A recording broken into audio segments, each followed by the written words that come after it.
everybody, and my name is Sheila, and welcome to Eula's English Country again, an English book to read today, some new books and new stories. First, the one of the story is Timey and a Magic Brush, and we can start the four at our first pages, and the Anna reading the story because it's a little bit short. Alright, and one more time since you're reading about it is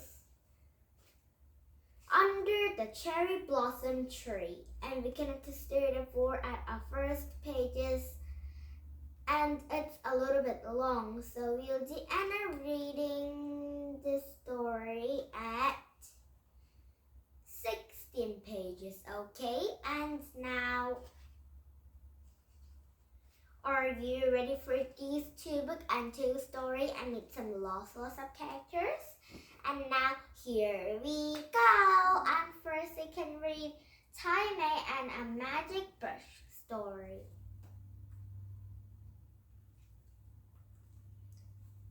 Many years ago, a cruel and greedy emperor ruled from over China.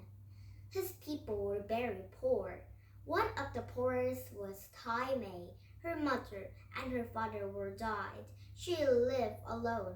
Every day she gathered flowers and cut wreaths to sell in a marketplace.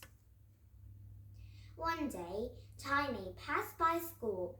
She saw a teacher painting and stopped to watch. She knew right then that was what she wanted to do. Please, sir, she said to the teacher, I would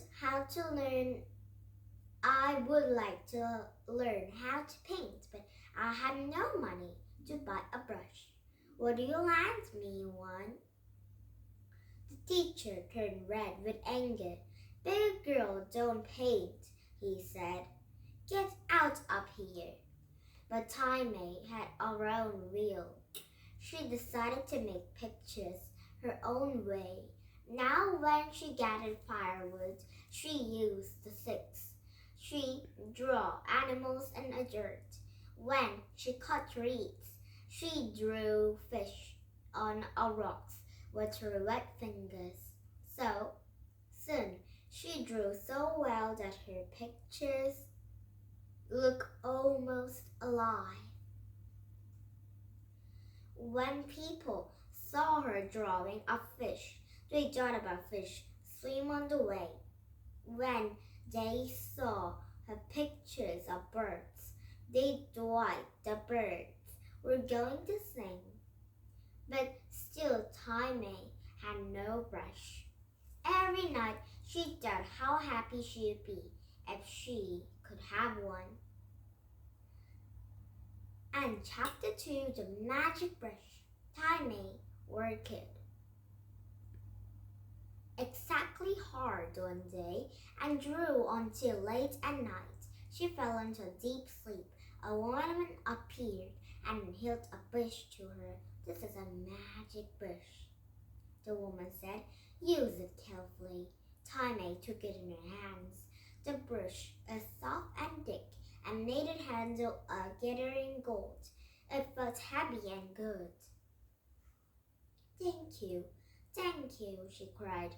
But the woman was gone. Timey woke up. It was Dan. She looked around. Everything was the same. She saw the same dirt floor. She seen broken words. She same through mud.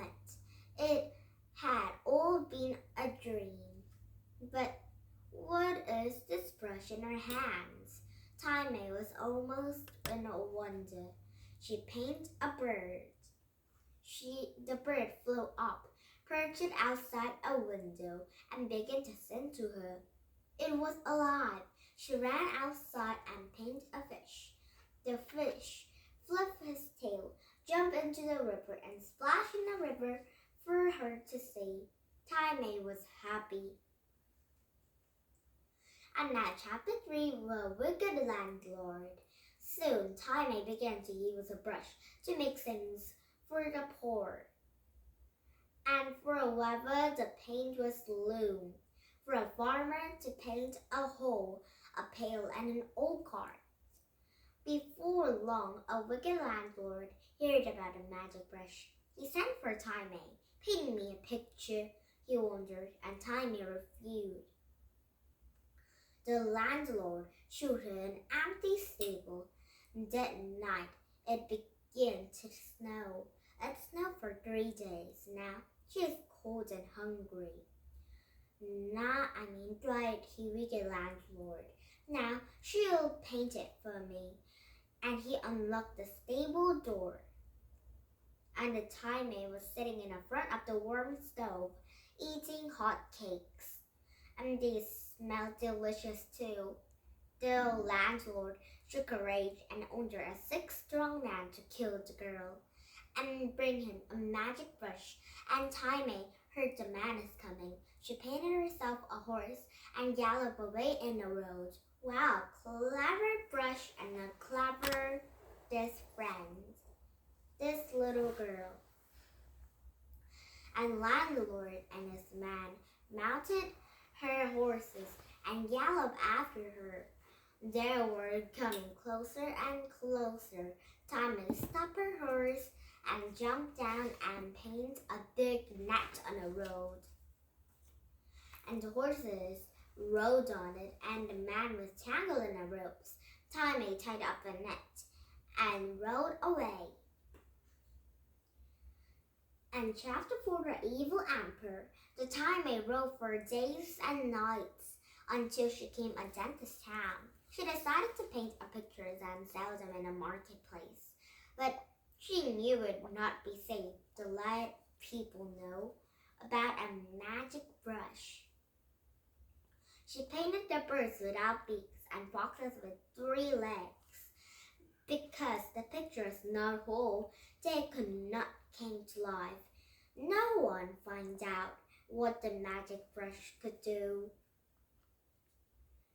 And one spring day, Timmy painted a crane and laughed out his eyes as usual. But as he passed the brush over the picture, the 2 drops of ink fell onto a bird's head, and they became an eyes.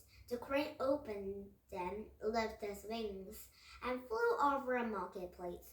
Everybody stared after the bird. Now the secret was known.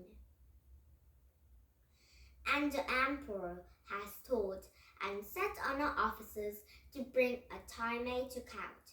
And they knew there was an emperor was greedy, he killed the poor. And she hated him. Paint me a dragon, the emperor commanded, and Timmy paint a toad. Paint me a firebird, he commanded, and the Timmy painted a rooster. The rooster cried and fell into the emperor's head, and the toad hopped on his belly. And they flew and hopped all over the places and left their drawings everywhere. And the whole place sank, and emperor was furious. He grabbed a magic brush, and it had Timmy drawn his prison. And at chapter 5, the emperor tried the bush. And the greedy emperor tried to use a brush himself. He painted a big gold brick, but it's too short. He painted to another, and it's still too short. And he painted another. It was still too short. Then he painted a long golden brick, as long as a whole scroll of paper. As once a golden brick became a golden python, it opened a red mouth and swallowed an emperor, and the emperor fainted. As the snake disappeared, the emperor woke up and trembled. The emperor set Timmy free and began a fate for him. And he promised her gold and silver. He promised her silk and jewels. He promised her handsome prince. Timmy pretended to agree. Would you like me to pay? She said. The emperor dread about this. He was still very greedy. He wanted something big, but he was also afraid. If he set for a mountain, wild beasts came out of it and eat him up. Paint me an ocean, he announced it. and Timmy paint the ocean, while a real ocean on a kingdom. Good idea. And it smooth a jade mirror. Water so clear April could see a very big bottom. Why are there no fish? He said. So that mean this little girl will make some fish too, he said, and Tommy made a few dots, and a few dots became a fish, all of the colors in a rainbow. And they wiggled their tails and splashed back in the float and swam slowly out to sea. The emperor watched it happily. Paint me a boat, he commanded. Wow, I want to sail out and watch the fish. And the emperor and empress and princess all counted on a board, and the time I painted a few strokes and breezed the blue wrapped appeared at the water and ship moved on. And now, Chapter 6, Storm. The ship sailed too slowly for the emperor. He stood the boat to make a wind blow stronger. Timmy painted a few strokes. A strong wind began to blow and seas grew rough. And Timmy painted on. The wind howled and the wave rose higher and the ship began to roll. Enough wind! And Emperor shouted, Enough! Enough! And Timmy paid no attention, and the winds blew in a terrible storm and dropped a ship across the ocean to a lonely island. And the ship crashed on the rocks, and the emperor saw the crook, almost down it. No ship came to the island and was never rescued. They had to work hard every day when the poor people all risked up their lives. And the story of Timmy and her magic brush was died in the land, but what became of her, no one forgotten. Some say that she returned to a village when she was burned. Others say she still walked from places to places and paid for a poor wherever she goes. Now the end of reading the Timmy and a magic brush story, and now one more time sit the reading about it. So under a cherry blossom tree, and we started at first pages, and the end of reading was 16 pages. Okay, there once lived in an old landlord in a small village in Japan. Oh, China and Japan. And he lived in a big house all by himself, and he once owned the land in a berry house. Every house in a valley. It was so mean, babies cried at the sun up to him, and he was so merciless. He saved water by never taking a bath. He was so wicked and raised everyone's rent mouth. After none with a villagers were very, very poor. But even a poor villager's spring was a beautiful time. There were eggs in every bird's nest, and the air buzzed in the honeybees, and the cherries blossomed, and the cherry trees blossomed all at all. It's a spring again, and I can tell by those noisy birds. Chirp, chirp back, complained an old man. One fine Sunday was villagers took wherever food and drink they have all went out to know a picnic under cherry blossoms, and they ate and sang the dance and timed away. It was the finest day of the year, and the merciless landlord went out in the meadow too, and he took a basket of the cherries and sat under a cherry tree all by himself. As he popped in a cherry after another to his mouth, and mumbled it to and grumbled and glared at the neighbors. Look at them to dance, it's all they never do, and dance to eat and eat a dance. Just have like a children. Why are they so happy? Blah. Plied then, and by an accident he saw a cherry feet. It was face turned to orange, blue, purple, and the cherry had traveled all around and around in the six, and a buddy just reached it in the top of the head. There was a stayed. Next pages. When the man began a landlord gave in the morning and felt something growing in the top of his head. What is this? A tree? I can't trust anything anymore. Now I want to be able to wear my hat, but and he was so stinky. So stinky to see a doctor and to be mean embarrassed. So he went around a cool curtain, ran to a cherry tree growing out on the top of his head. And a rainy season and a warm winds of early summer made a tree grow amazing speed. Confounded! Nothing had grown on my head for 37 years, and now it's this.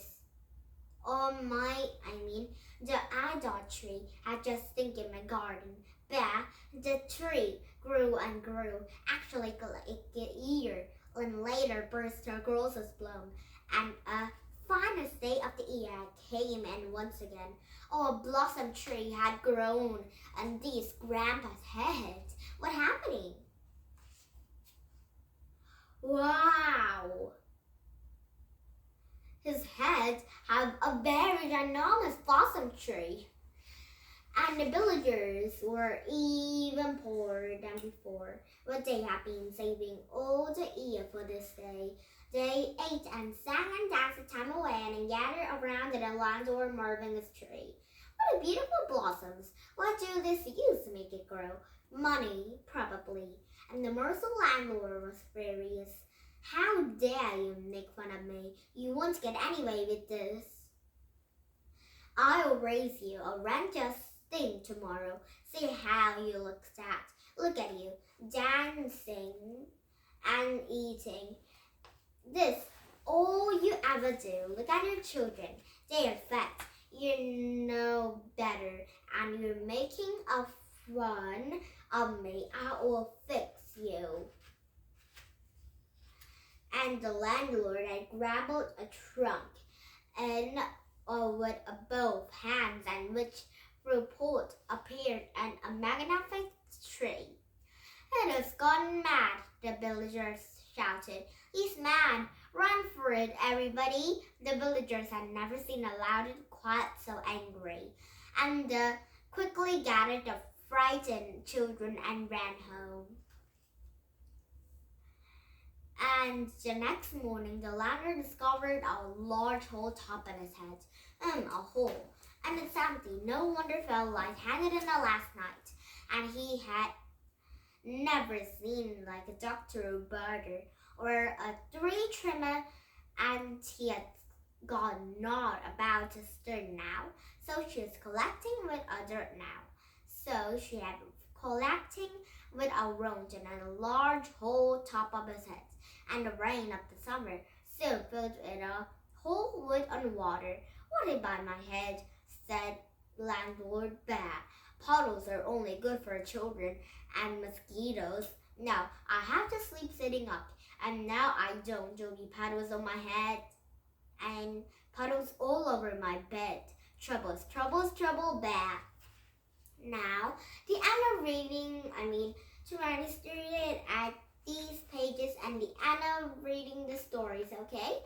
And now, did they have fun? Here's English Country. We'll come back with some better books. And you let's goodbye. And a book you don't read goodbye for now with some Time with some kingdom with some lots of people and Time and the magic brush story, okay? And the magic brush will be by for now, and this tiny story and the magic brush story will be bye for now. And now this under the cherry blossom tree story will be didn't the end of reading, so tomorrow we started at these pages, okay? And now, and one book and one story will be the new books and new stories. But this book and this story will be the same book, alright? And thank you for coming to my YouTube again. And please subscribe to my YouTube. And now, bye for now and have a nice day. Bye!